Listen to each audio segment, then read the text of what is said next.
B42 ini semua salahku Ros. Lingga flashback ke belakang.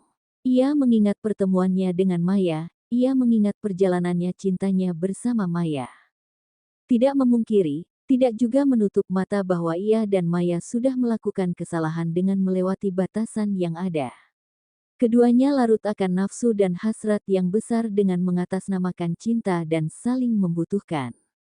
Keduanya telah melakukan dosa kenikmatan, hingga tumbuh janin di rahim Maya. Jika ia harus kehilangan, mungkin ini salah satu bentuk teguran untuknya dan Maya.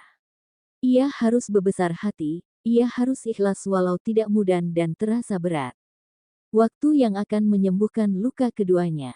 Lingga akan membangun kembali segalanya dari awal, ia meyakini jagoannya akan terlahir kembali di saat hubungan kedua orang tuanya sudah mendapat ridho dari Sang Maha Pencipta.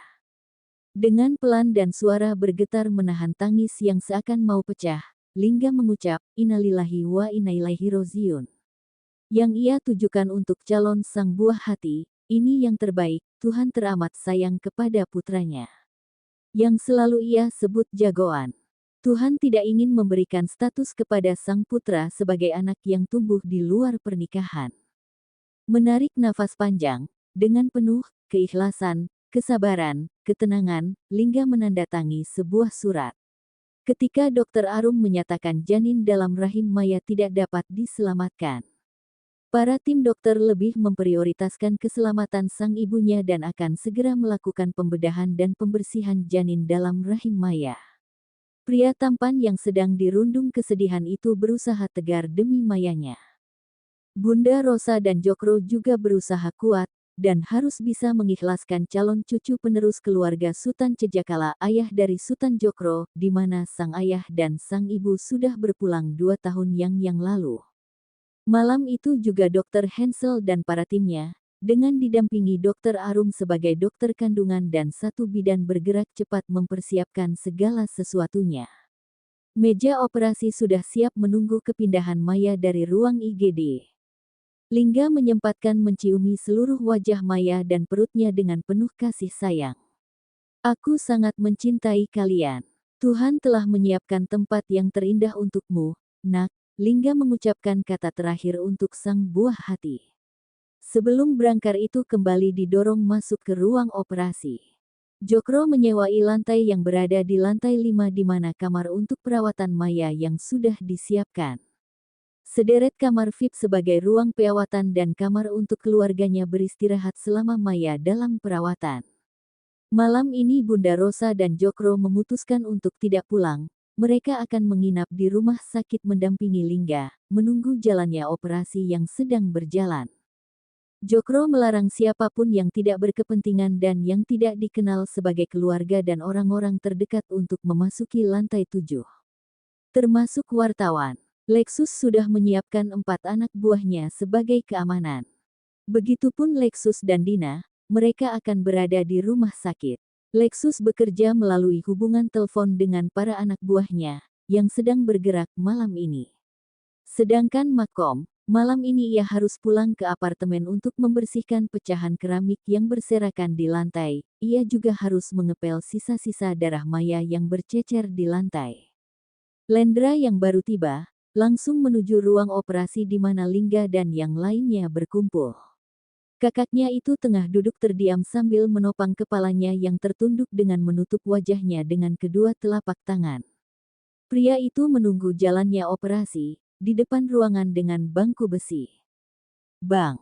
Pria muda itu menyentuh pundak Lingga. Sorry gua terlambat datang. Lendra duduk di samping Lingga. Tidak masalah, Len, mengangkat kepala, Lingga memaksakan tersenyum. Mama dan papa sudah terbang dari China. Bang, sekitar jam 7 pagi pesawat akan tiba di bandara. Ya, Lingga menganggukkan kepala. Dilihatnya jam di pergelangan tangan sudah menunjuk pukul 10 malam. Ia masih harus bersabar menunggu karena baru sekitar 30 menit Maya berada di dalam ruangan dengan pintu yang terpasang lampu darurat. Derajat. Umi Wanda sudah mendapat kabar dari Bunda Rosa tentang keadaan Maya yang cedera di kepala dan sedang berada di rumah sakit. Belum ada penjelasan yang lebih detail dari wanita yang menjadi besannya. Wanita itu segera mengepak beberapa pakaian ganti yang ia masukkan ke dalam tas jinjing besar. Begitu juga Maka dan Mada, kedua pria remaja kembar itu juga memasukkan baju dan celana ke dalam tas yang menjadi satu dengan sang Umi. "Mi, apa keadaan Teh Maya parah?" Mada bertanya. "Mudah-mudahan tidak dah, berdoa saja Teteh Maya hanya cedera ringan."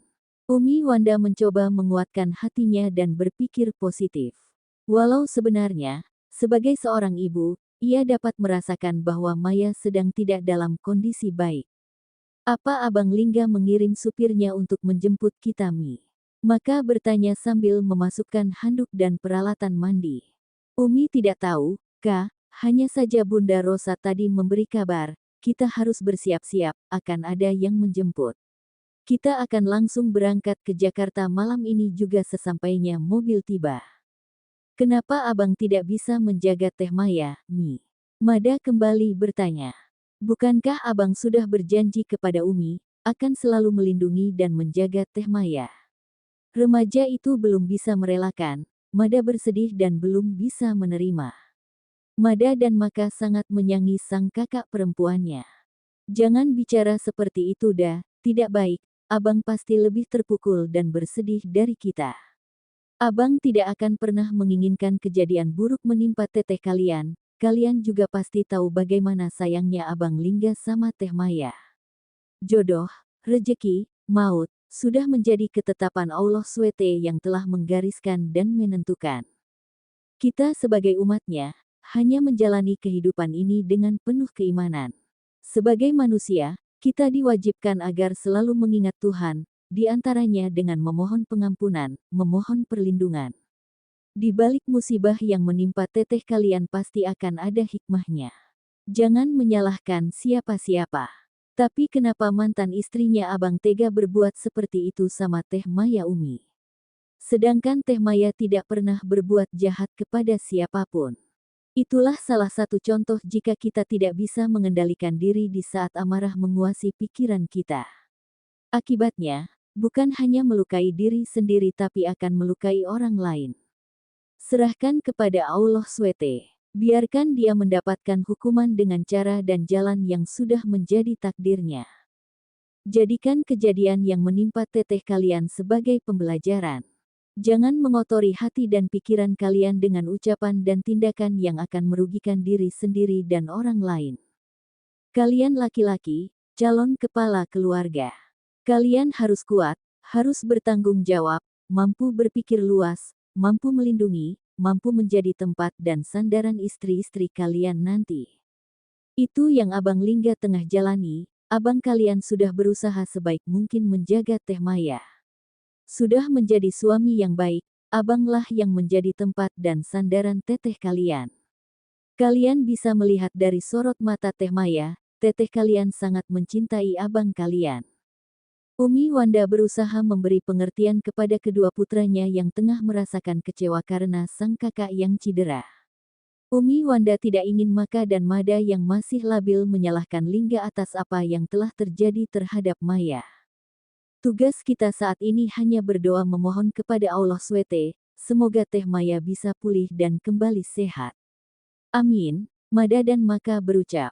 Lingga meminta sang bunda dan papanya untuk beristirahat di kamar yang sudah dipesan di lantai 5, sebelum berangkat ke pemakaman. Keluarga Sultan masih menunggu kedatangan Umi Wanda yang sedang dalam perjalanan menuju Jakarta. Yang seharusnya perjalanan ditempuh selama 7 jam untuk sampai di Pangandaran. 2 orang anak buah Lexus hanya membutuhkan waktu 5 jam untuk sampai di tempat tinggal Maya dan langsung kembali ke Jakarta. Len, bawa bunda dan papa untuk beristirahat dahulu. Lingga tidak ingin kedua orang tua itu lelah dan terganggu kesehatannya. Hari sudah larut malam, jarum jam sudah berada di angka 12. Jika tidak mengalami kendala, operasi akan berjalan selama kurang lebih 5 jam. Kemungkinan sekitar pukul 2 malam baru akan selesai. Kang Ujang yang baru datang menyusul, melaporkan kalau pemakaman sudah dipersiapkan. Mengingat kandungan Maya yang sudah mendekati di bulan keempat, Dokter Arum menjelaskan, embrio yang ada di dalam rahim Maya sudah terbentuk dengan sempurna, 90% gennya laki-laki. Sehingga Lingga meminta putranya dimakamkan dengan layak di makam besar, di wilayah tempat tinggal sang bunda. Tunggulah di kamar Ri, Daeng akan menemani Pak Lingga. Lexus meminta Dina untuk beristirahat di kamar yang sudah disiapkan. Nanti kabari Dina kalau operasinya udah selesai, Daeng. Dina akan menunggu kedatangan Umi. Dina menurut apa yang diminta Lexus. Bersama Bunda Rosa dan Tuan Jokro, Dina melangkah ke arah lift untuk naik ke lantai 5. Setelah mengantar Papa Jokro dan Bunda Rosa sampai di lantai 5 di mana kamar yang dipesan telah tersedia, Lendra kembali turun ke bawah untuk menemani Lingga. Len, kalau terjadi apa-apa kabari Bunda. Bunda Rosa berpesan sebelum Lendra berbalik untuk pergi. Ya, Bunda, Lendra mengangguk. Beristirahat di dalam kamar rumah sakit sekelas hotel bintang 5. Tak ada satupun, baik Jokro, Bunda Rosa, dan Dina yang dapat memejamkan mata. Hanya tubuhnya saja yang direbahkan. Jokro meminta Rosa untuk lebih mendekatkan tubuhnya, merebahkan kepala di lengan Jokro. Sepasang pasangan senja itu saling menguatkan dengan saling memeluk. Ini semua berawal dari kesalahanku, Ros, Jokro mulai bicara. Seandainya dulu aku tidak menikahi Luciana hanya untuk menyelamatkan nama baik dan perusahaan. Kejadian saat ini mungkin tidak akan pernah terjadi. Semua kesalahan dan dosa yang aku lakukan di masa lalu berimbas kepada putraku. Aku merasa telah gagal menjadi ayah dan suami yang baik untukmu dan juga Lingga.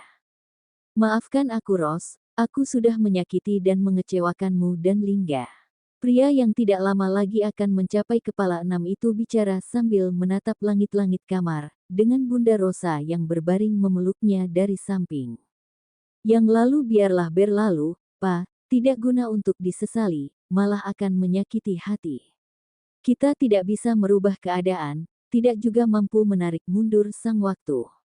Setiap anak mempunyai garis hidupnya sendiri, terlepas kita sebagai orang tua, berhasil atau gagal menjadi orang tua yang baik, yang sempurna untuk anak-anaknya. Aku sudah memaafkanmu, begitupun Lingga, putra kita sudah berbesar hati, menerima kebenaran yang kita tutupi selama puluhan tahun. Bahkan Lingga tak ikut campur saat Papa menceraikan Luciana. Putra kita sangat bijak dalam menyingkapi masalah. Putra kita mempunyai pemikiran yang luas. Di sisa umur kita harus memberikan yang terbaik kepada Lingga. Dan saat ini, Lingga sangat membutuhkan kita, dan kita akan selalu ada untuknya, untuk Maya, untuk cucu-cucu kita kelak. Berhenti menyalahkan diri, Pa. Semuanya sudah terjadi dan kita perbaiki yang tersisa saat ini. Aku yakin, Luciana akan datang kemari. Izinkan aku yang bicaranya dengannya jika dia sampai berani datang ke rumah sakit ini. Aku izinkan dengan syarat akan ada pengawal yang mendampingimu, Ros. Jokro mengecup kening Bunda Rosa. Jangan lupa memesan makanan untuk makan sahur nanti. Jokro mengingatkan.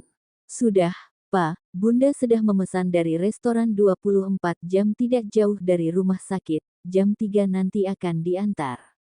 Derajat. Sedangkan di kamar sebelah, Dina masih tidak bisa memejamkan matanya. Wanita itu membuka ponsel dan mengirim pesan kepada Kang Oleh. Pria baik, yang menjadi temannya dan juga Maya dalam keseharian di tempat kerja.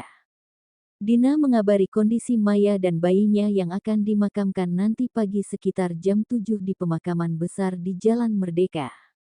Tring, pesan masuk, di saat Dina sedang berkirim pesan. Ternyata dari Lexus. Ri, kenapa belum tidur? Lexus mengecek aplikasi pesan Dina sedang online. Tidak bisa tidur, Daeng. Sedang berkirim pesan dengan siapa? Tanda-tanda cemburu mulai tampak. Kang Oleh, Daeng. Dina menjawab apa adanya. Siapa Kang Oleh? Lexus bertanya lagi. Teman Dina dan Maya, penjaga parkiran di area ruko butik. Tidak ada balasan lagi dari Lexus. Tetapi nomornya masih aktif dan online. Dina kembali mengirim pesan. Daeng sedang berkirim pesan dengan siapa? Rasa cemburu juga dirasakan Dina. Status Lexus masih online. Pesan yang dikirim pun sudah centang 2, tetapi belum dibaca juga. Ish, Dina keluar dari obrolan dan menutup ponselnya. Walau sulit Dina memaksakan memejamkan matanya.